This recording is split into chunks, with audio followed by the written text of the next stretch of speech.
O início da imprensa brasileira carrega um legado obscuro de racismo, que muito provavelmente ainda está no jornal que você lê hoje em dia.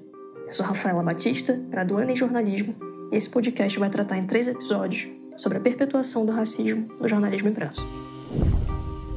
A partir do início da imprensa periódica no Brasil, no que pode ser entendido como o início da atividade jornalística, fica muito claro que a função do jornal é reunir o interesse público, mesmo que nem sempre tenha atuado de forma noticiosa. Isso porque os poucos veículos que conseguiam surgir em meio a alto custo de produção focavam suas atividades em replicar as políticas do Império. Com a evolução do jornal e o advento da publicidade, que passa a bancar parte da atividade jornalística, se torna muito comum encontrar anúncios de compra, venda, troca e leilão de pessoas escravizadas.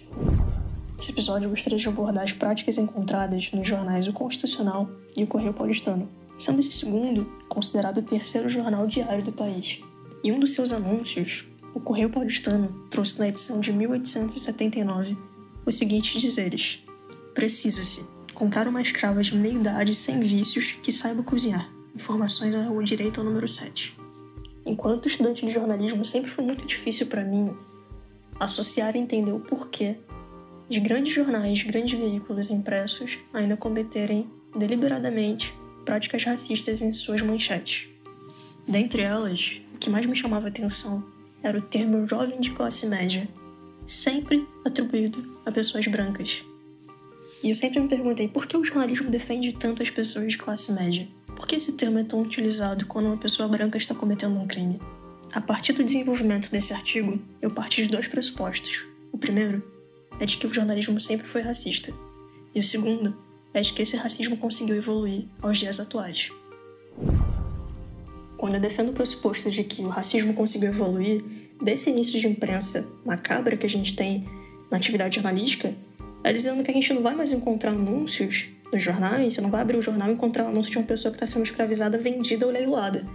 Mas ainda existem indícios de que tem um lugar específico para pretos e brancos serem retratados nos jornais. E ainda existe um movimento muito grande de marginalização das pessoas pretas, porque se você abrir o jornal hoje, impresso que você compra na sua banca, é muito provável de você encontrar a figura preta, do homem preto principalmente, atribuído a matérias de criminalidade. E existem muitos fatores sociais que vão explicar esse porquê, e eu não estou questionando isso. Mas existe toda uma manobra também para atenuar um crime quando ele é praticado por uma pessoa branca, né? De desenvolver um monte de títulos e nomenclaturas para desviar essa autoria de crime. Então, isso é uma prática racista, isso é uma escolha pessoal de quem está fazendo isso, de quem está propondo essa manchete. Isso é uma atribuição pessoal de julgamento. Usando como exemplo a matéria que saiu no G1, no dia 22 de fevereiro de 2022, cuja manchete diz o seguinte: filho de vereador e campeão de karatê, empresário catarinense é preso com carga de cocaína. Ou seja, eu estou atribuindo a ele 3 títulos antes de dizer o crime que ele cometeu. É como se eu estivesse tentando humanizar a figura dele antes de dizer que ele é um traficante, porque ele é um traficante. No início dessa matéria diz que ele estava com 720 quilos de cocaína, e qualquer pessoa que abriu o Código Penal sabe que isso se enquadra como tráfico de drogas.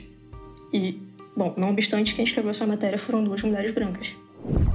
Durante o desenvolvimento da problemática desse artigo, eu me perguntei como um jornalista de maneira individual poderia ser levado a produzir matérias de cunho discriminatório. E me interessava saber se esse erro ele era mais técnico, né, da atribuição jornalística, ou se era um erro coletivo e social, né, que tinha uma grande sociedade ali por trás daquela pessoa, daquele indivíduo, escrevendo aquela matéria junto com ela e atribuindo conceitos pessoais a uma atividade que deveria ser neutra, ou buscar ser o mais neutra possível, que é a atividade jornalística no meio impresso. E é também bastante claro que, independente da sociedade que um jornalista está inserido, ele sempre vai estar escrevendo aquela matéria junto com o contexto em que ele vive. Então não tem como dissociar a personalidade, o indivíduo que está por trás de uma matéria e o coletivo ao qual ele representa. Partindo desse ponto, as conclusões que eu cheguei é que sim, existem fatores técnicos que podem agravar essa conduta, mas a grande conclusão que eu trago, né, no desenvolvimento desse artigo e desse podcast é que esse fator, esse erro, ele é muito mais social do que técnico, embora existam sim técnicas que possam levar. E entre essas técnicas, eu acho que se destaca muito, levando em consideração o desenvolvimento pessoal do jornalista, principalmente no início da faculdade, Eu me deparei com ensinamentos que a gente era apresentado, entre eles a pirâmide invertida, as técnicas de construcionismo da matéria, com o interesse de agregar o máximo de objetividade possível. E eu penso que, às vezes, esse excesso de objetividade do jornalismo pode trazer, às vezes, uma sensação de que não estamos tratando de pessoas, e sim de produtos publicitários até. E o que mais me instigava a pensar sobre isso, sobre esse início, sobre o fundamento do jornalismo acadêmico, eram essas perguntas que cada jornalista deveria responder para ter certeza de que concluiu uma matéria de maneira objetiva, coesa e impessoal. E a gente era ensinado a escolher o critério de noticiabilidade de acordo com o que fosse mais exótico, né? Que agregava mais curiosidade para aquela matéria. Então eram perguntas como o que, onde, quando, por quê, quem, de que maneira. Quando você escreve uma matéria jornalística, uma notícia, você deve responder essas perguntas para garantir que você está explicando o que aconteceu. E dentre essas perguntas, geralmente uma vai se destacar. Por exemplo, hoje morreu o cantor Michael Jackson. Todos os dias morrem milhões de pessoas, milhares de pessoas. Mas o fator mais curioso na notícia é a pessoa, né? Então, o quem se torna um fator de maior curiosidade. Então, eu pensei que, de repente, algumas dessas matérias estariam sendo escritas porque pode ser mais curioso na cabeça de algumas pessoas, alguns jornalistas, que uma pessoa branca cometendo crime de tráfico de drogas seja uma situação exótica. E tá tudo bem pensar isso se você não estiver escrevendo de forma profissional. Tá tudo bem pensar isso no seu particular, mas quando você escreve um artigo onde você deveria prezar pela sua imparcialidade, você está automaticamente atribuindo julgamento nessa manchete. E, bom, isso poderia ser uma explicação, muito resumidamente, de um erro técnico que pode levar uma pessoa a escrever uma matéria de cunho discriminatório. Mas, concluindo o que eu havia começado dizendo, eu acredito que isso seja muito mais social do que técnico. E eu gostaria de trazer algumas pessoas que passaram por essa situação, alguns jornalistas ou estudantes de jornalismo que partilham dessa mesma inquietação, desse mesmo desconforto dentro dessa atividade de um trabalho que é tão importante, de responsabilidade social tão grande, de um exercício constante enquanto ser humano e enquanto profissional. E eu propus que essas pessoas respondessem de maneira qualitativa porque são pessoas que se enquadram no que Darcy Ribeiro defende como o grupo minoritário que está mais propenso a sofrer racismo no país, que são pessoas pretas, e também porque são jornalistas e porque estão na posição de pessoas decisórias nas próximas manchetes dos jornais, nas próximas notícias, nos próximos impressos. E são pessoas que têm poder de decidir e de mudar a realidade que a gente vê hoje. E eu propus que eles respondessem algumas perguntas que a gente vai acompanhar no próximo episódio. Se você chegou até aqui, obrigada por acompanhar o conteúdo. E no próximo episódio nós vamos ouvir 2 estudantes de jornalismo para falar um pouco da perspectiva pessoal deles a respeito do tema. Lembrando que esse podcast vai ser dividido em 3 episódios acerca do tema a perpetuação do racismo no jornalismo impresso e os caminhos para um jornalismo antirracista. Até a próxima!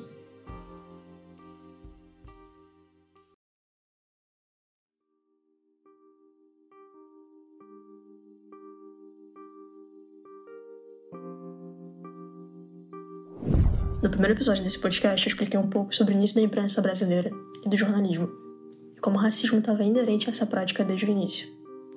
Eu também trouxe um parâmetro de como ele era praticado no século XIX, nos anúncios dos jornais, e como ele evolui até o dia de hoje nas manchetes dos grandes veículos impressos. Dito isso, eu convidei 2 estudantes negros de jornalismo para responderem 2 perguntas que constam no artigo que embasa esse podcast.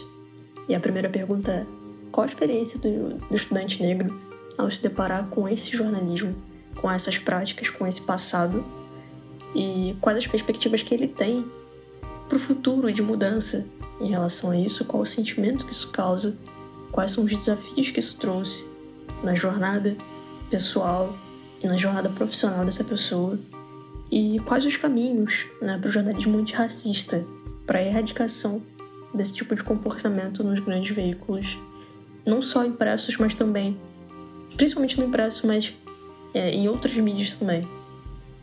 Eu queria centralizar nesse episódio a temática da primeira pergunta, né? Que fala sobre a experiência do estudante se deparando com esse jornalismo, com esse passado, com essa obscuridade por trás dele, sobre a maneira que ele carrega esse legado para os dias atuais e entender como outras pessoas se sentem em relação a isso e ouvi-las e levantar discussões e possíveis soluções para essa questão. Bom, vamos ouvir o áudio da Nara.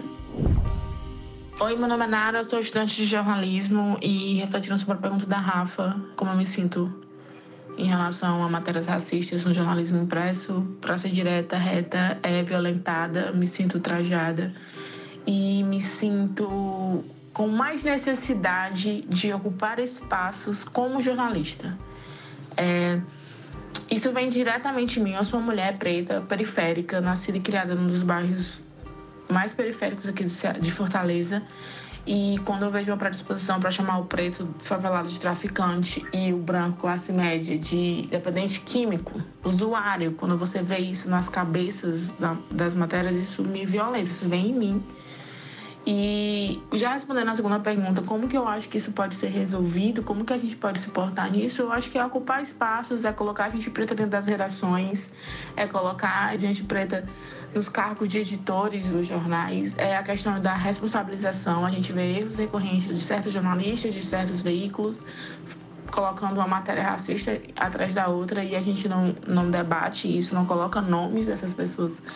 E também eu acho que é um papel do cidadão, mas é muito obrigação de um comunicador profissional ele ser antirracista. Então isso precisa vir das cabeças dos veículos, dos chefes, dos diretores, de que isso precisa ser conversado, debatido e precisa ser treinado dentro das redações de grandes veículos. Então a comunicação ela precisa ser antirracista acima de tudo e, consequentemente, os profissionais precisam ser. É muito duro ouvir isso. Acaba sendo um pouco pessoal, inevitável, porque são coisas que eu me peguei pensando inúmeras vezes. E ela fala uma coisa muito interessante, muito intrigante na fala dela, é que ela levanta essa pauta sobre violência. Isso é uma forma de violência social, né? Imagina você abre o jornal e você lê uma manchete na qual você poderia estar sendo apontado, de repente, como aquele indivíduo que está marginalizado ali. Então, acaba sendo pessoal, é inevitável. E mais do que triste e mais do que duro, acaba sendo revoltante, né? Porque é uma coisa tão evitável que simplesmente parece uma escolha. Parece uma escolha pessoal de cada pessoa que está decidindo ali escrever algum tipo de matéria discriminatória, deliberadamente discriminatória, né? Que é quando pode se evitar, que é quando você tem instrumentos para fazer alguma coisa diferente daquilo. É muito triste e é revoltante. Porque existem profissões que, como diria Chris Rock, né? Ele diz que existem profissões que você não pode cometer erros. Como um piloto de avião, por exemplo. Ele não pode errar. Ele não pode dizer que ele consegue aterrissar 90% dos aviões que ele decola. Inaceitável. E deveria ser inaceitável essa escolha pessoal de atribuir o seu próprio julgamento ou a sua própria convicção para algo que você está fazendo para uma sociedade inteira. Cada palavra que um jornalista escreve é refletido numa sociedade inteira. E eu acho que a gente queria muito acreditar que o jornalismo funciona como uma pessoa escrevendo uma matéria para depois a outra ler. E só depois tomar opinião sobre o que realmente pensa, o que realmente conclui daquilo. Mas a gente vive num país de analfabetismo funcional muito grande. E o próprio bolsonarismo conseguiu aproveitar esse déficit para usar as fake news a favor deles, né? As pessoas leem, não interpretam e repassam aquela informação. E aquilo entra no subconsciente das pessoas. Aquilo vira um inconsciente coletivo de que as coisas realmente são daquela forma.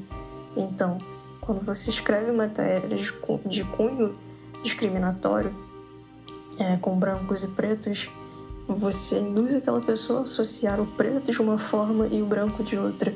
Quando você coloca 3 títulos, 3 adjetivos antes de dizer que um branco está cometendo um crime, você, além de atenuar, né, a narrativa do crime que a pessoa está cometendo, como eu falei anteriormente, você sopra no ouvido daquela pessoa que está lendo que ela tem que enxergar aquilo diferente também. Ela tem que imaginar esses cenários de forma diferente. Então, é de uma responsabilidade muito grande, é de um perigo muito grande e é de uma perpetuação, propriamente, do racismo imensa. Isso é ultrajante, isso é muito grave. E quando eu falo de perpetuação do racismo, não é simplesmente a questão da discriminação social. A gente está falando de um histórico, de um legado de escravatura que ele só foi abolido há 130 anos atrás. Nós fomos o último país do mundo a abolir a escravatura. E a gente não fornece os instrumentos dentro da nossa sociedade para que as pessoas pretas se sintam minimamente dignas de viver em condições favoráveis ao respeito, que é o mínimo que nós podemos dar uns aos outros. E assim, não existe um instrumento dentro do jornalismo que coíba esse tipo de comportamento, que não é isolado, né? Que ele é repetitivo, ele é incessante. E não existe nem no código de ética, de conduta da nossa profissão, algo que nos coíba, que nos impeça, que nos puna de repetir esse erro que é tão grave e que é tão realmente repetitivo, né? Não tem outra palavra para colocar.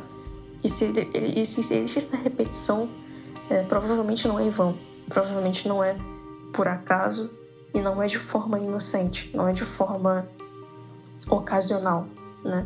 Parece muito nos dá muito uma sensação de estrutura, de que é estruturado para que seja construído dessa forma.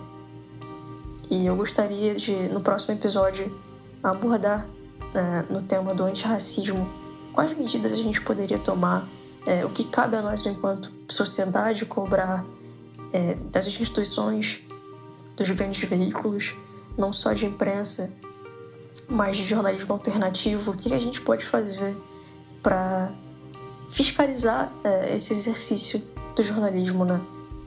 E conseguir fornecer nas próximas gerações uma imprensa mais justa e mais capacitada para lidar com a diversidade do nosso país. No terceiro e último episódio desse podcast, a gente vai falar um pouco mais sobre a questão da luta antirracista dentro do jornalismo, além de ouvir mais uma opinião que com certeza vai agregar muito nessa discussão e, com muita sorte, nos ajudar a chegar um pouco mais perto da solução dessa problemática. Até a próxima.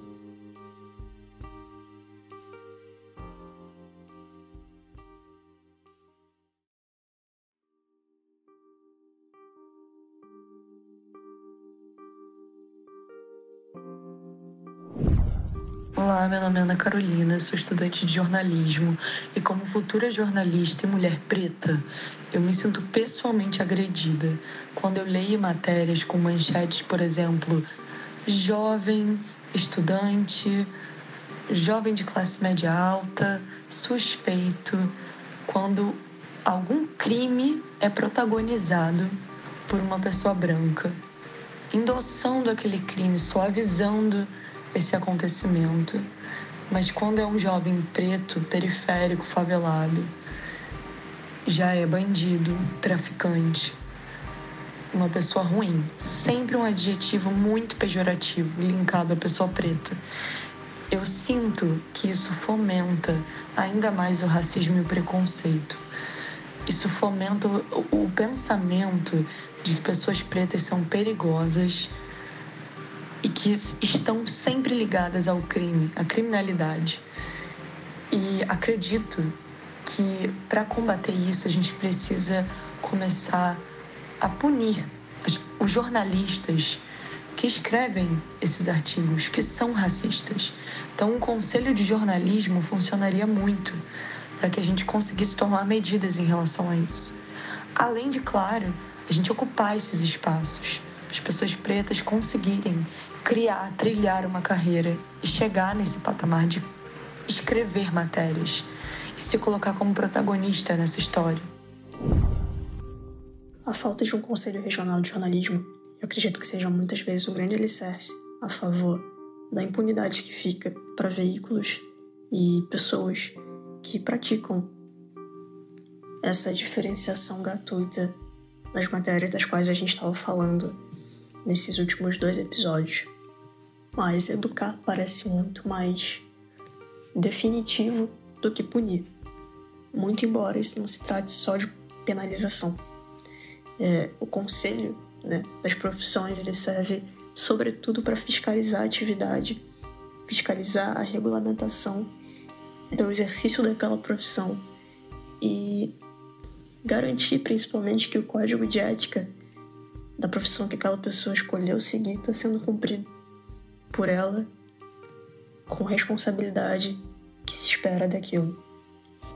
Então, quando a Ana fala de conselho, eu acho isso muito interessante, porque se a gente se depara com uma matéria desse cunho hoje, não existe nem para quem denunciar, não existe um órgão que possa se responsabilizar e tomar para si o mérito de fazer cobranças sobre isso, né, para o veículo, para a pessoa.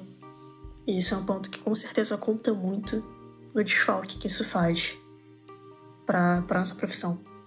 Quando se fala de inclusão mesmo, de dar acesso, de que mais pessoas pretas estejam em redações, isso me lembra uma outra coisa, um outro dado que expõe a minoria numérica que são as pessoas pretas em redações jornalísticas. O Departamento Intersindical de Estudos Socioeconômicos apontou em 2015 que só 22% das pessoas que estão na redação jornalística são pessoas pretas. E aí, a certa medida, já gera tanto desânimo, porque parece que quanto mais a gente busca informação dos porquês para isso, dos porquês dessa realidade, mais acontece a gente se deparar com um buraco muito mais embaixo do que a gente imaginava. Porque como é que a gente vai esperar construir um jornalismo mais progressista se as pessoas pretas não conseguem chegar nas redações para escreverem elas mesmas histórias mais humanas sobre o que acontece no Brasil e no mundo? E aí, para essas pessoas pretas que conseguem ocupar esse espaço, essas poucas pessoas que conseguem, fica ao encargo delas de mudar tudo sozinhas, de construir essa luta antirracista sozinhas, quando não deveria ser assim. Acaba sendo basicamente, se eu não for lá fazer, ninguém vai fazer por mim. E no fundo a gente sabe também que mesmo quando essas pessoas conseguem chegar em grandes redações, em grandes veículos, seja impresso ou na televisão, a linha editorial desses veículos está sempre coibindo essas pautas, está sempre coibindo um comportamento que eles sabem que eles têm, um comportamento pouco inclusivo, uma falsa diversidade, essa diversidade que chega só até o estagiário. Então, se essa pauta antirracista não for uma luta coletiva, isso vai levar muito tempo para mudar. Eu diria, inclusive, que a única modalidade de jornalismo que se poderia exercer dentro de um país completamente racista, com o histórico do nosso país, com o histórico que a gente carrega, com o legado que a gente tem de escravatura nas nossas costas, deveria ser a única modalidade possível. E isso não é uma ideia lunática ou completamente otimista, ela deveria ser só a realidade, porque o racismo ele vai continuar existindo, vai levar muito tempo para que ele tenha um fim. Mas as pessoas que decidem ser jornalistas deveriam ser automaticamente agentes em função do desmantelamento dessa estrutura racista. Perguntada sobre o tema, a Ellen Paz, que é jornalista, apresentadora e editora do documentário Eu, Você, Todas Nós, também falou um pouco da experiência pessoal dela com esse assunto. Eu acho um absurdo também, concordo com ela nesse sentido, e acho que, inclusive, o aumento de pessoas negras no mercado, nas gerações, e construindo essas narrativas, e não só construindo como repórter, como nessa linha de frente, mas também entre as pessoas que decidem o encaminhamento desses conteúdos, ou seja, precisamos de pessoas negras no mercado, mas não apenas no chão de fábrica. Precisamos de pessoas que decidem esses conteúdos também. Porque a partir do momento que eu sou a editora-chefe, eu vou olhar uma manchete racista e vou dizer, não podemos colocar dessa forma, né? Outras chefias negras, eu espero, terão outros olhares e outras perspectivas. Quando a gente vê uma Flávia Oliveira na Globo News,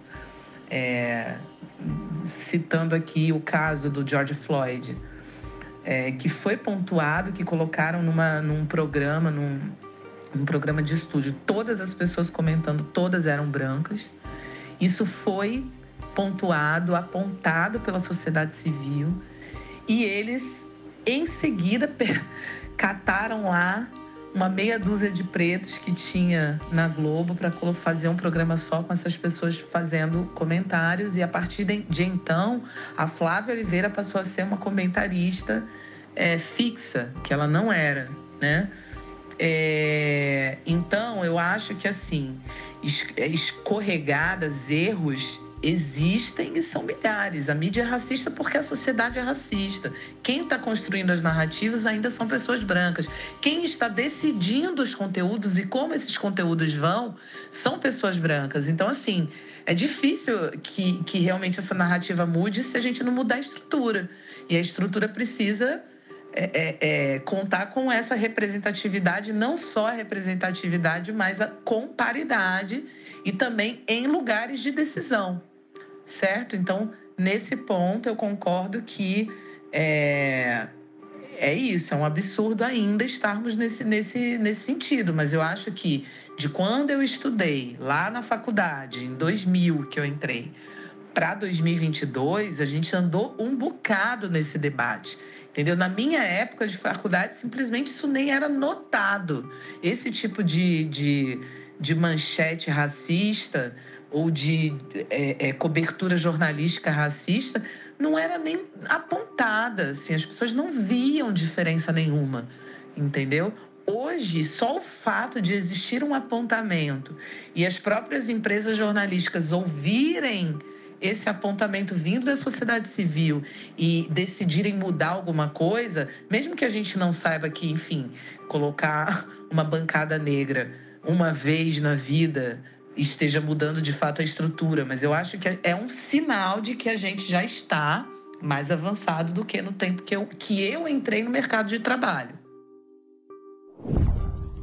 Bom, as minhas considerações finais a respeito da problemática que eu levantei e busquei discutir com empirismo, com experiências de outras pessoas, mas também respeitando a atividade jornalística e trazendo apuração, trazendo dados, trazendo um artigo que embasa esse podcast, que é muito mais detalhado do que eu consegui tratar aqui, e que acaba sendo uma grande metalinguagem, porque no podcast eu falo do artigo, e no artigo eu também cito o podcast, e eu acredito que seja um sistema muito complementar. E eu acredito também que as duas meninas que responderam as perguntas, me ajudaram pessoalmente a chegar um pouco mais perto de alguma conclusão. Eu acho que não conseguiria concluir muito se não tivesse ouvido também essas experiências, se não tivesse relembrado muitas coisas. E por mais que seja um assunto duro e difícil de ser dito, ele precisa ser dito. Ele não pode ser esquecido. A minha grande conclusão é essa, de que o jornalismo ele é automaticamente antirracista, ou pelo menos deveria ser, e que quem não está preparado para fazer desse jeito não deveria fazer, não deveria assumir o compromisso de ser um jornalista. E eu espero muito ao longo da minha carreira conseguir ver gerações se comportarem de maneira diferente do que as gerações passadas e do que a minha geração se comporta. Essa é uma insatisfação que eu tenho guardado ao longo do meu curso inteiro, e eu fico feliz em saber que insatisfações elas têm muito potencial de mudança e de promover debate e discussões sobre até mesmo as coisas incômodas. Essas são as principais que devem ser discutidas. Eu espero que esse artefato tenha conseguido inspirar reflexão e mudança e reafirmar o compromisso, porque saber sobre o racismo não basta, se informar sobre o racismo não basta, é preciso se revoltar contra ele todos os dias e criar uma condição em que seja inaceitável que ele ocupe espaço na profissão que você exerce. Obrigada por ter ouvido esse conteúdo. O meu nome é Rafaela Batista e eu me despeço aqui.